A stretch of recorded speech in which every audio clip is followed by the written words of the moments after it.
So before we get started, I know it's hard to take advice from a complete stranger. So here's a little bit about me. I'm currently a sophomore at La Cañada High, and my dream college would have to be NYU. I currently have 5 AP classes planned for next year, which will be a lot of fun. I'm president of 2 clubs at my school, and I hold various leadership positions in about 5 other clubs and organizations.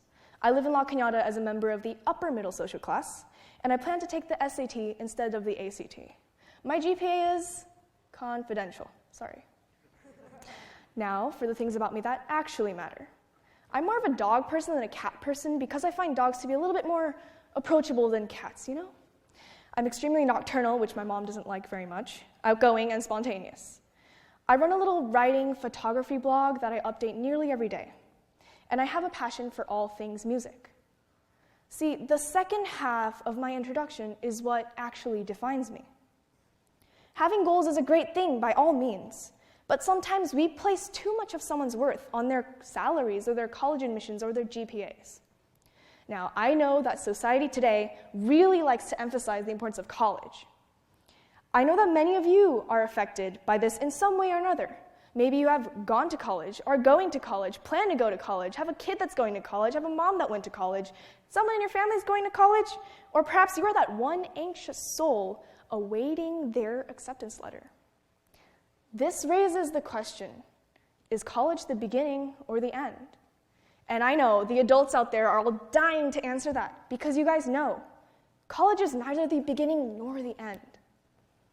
So let's imagine a road, let's say from Los Angeles to Las Vegas, and you're on that road driving, ready to just throw away all of your life's earnings on that casino.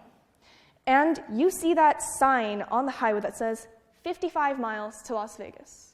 Do you get out of the car and you celebrate and go, yes, 55 miles, I'm almost there, I'm going to stop here, and I am done, and 55 miles is what matters? Or do you just treat that sign as a pit stop? Do you just accept it and move on so you can get to your real goal, Las Vegas? You see, college is a lot like that road stop.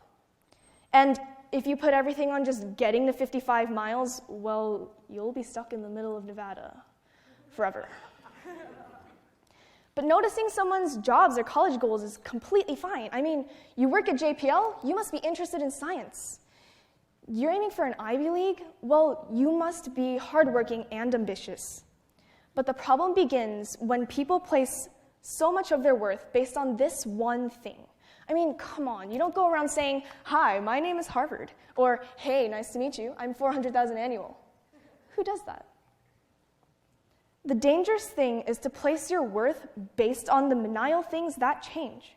Salaries change, phones get newer models, and college years come and go. Everything is subject to change. Nothing remains static. So where do you place your worth? In the cars that you drive or don't? In the stocks you invest in the number of AP classes that you take? I believe that once we stop placing our own worth on the small things that seem like they matter, and instead focus on the things that make us intrinsically us, I believe that we can stop seeing people as statistics or assets, and instead see them as they truly are. And I know, high school students tend to label people based on one's brand of clothing or one's grades. They do this all the time. I know a lot of adults that go on to Zillow.com to see how much their friends' houses are worth and then base their own confidence on that. Don't do that, that's bad. And if you think about it, that's just another form of prejudice, akin to racism or perhaps judging someone based on how their face looks.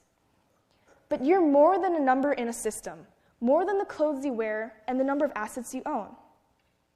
How much do you miss by looking so far ahead to the future? Just this summer, well, not this summer, just the spring break, I went on a trip to New York with my school's band and orchestra. We were there for about 5 days, and it was a trip, very expensive trip.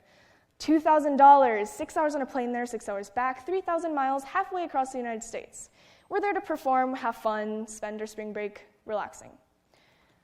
And so we have our hotel in New Jersey, and we were going to see New York. We were going to Fifth Avenue, Soho, Chinatown, all the great metropolitan areas that you can't really see in Los Angeles. And on the bus there, instead of admiring that beautiful New York skyline growing closer in the distance, guess where everyone was looking? At this glowing rectangle in their hand, doing what? Searching up the best places to eat in Soho, searching for the best shops to go to at Fifth Avenue. No, we were all refreshing the gradebook to see if the AP Euro test was in. We traveled halfway across the United States to refresh a gradebook.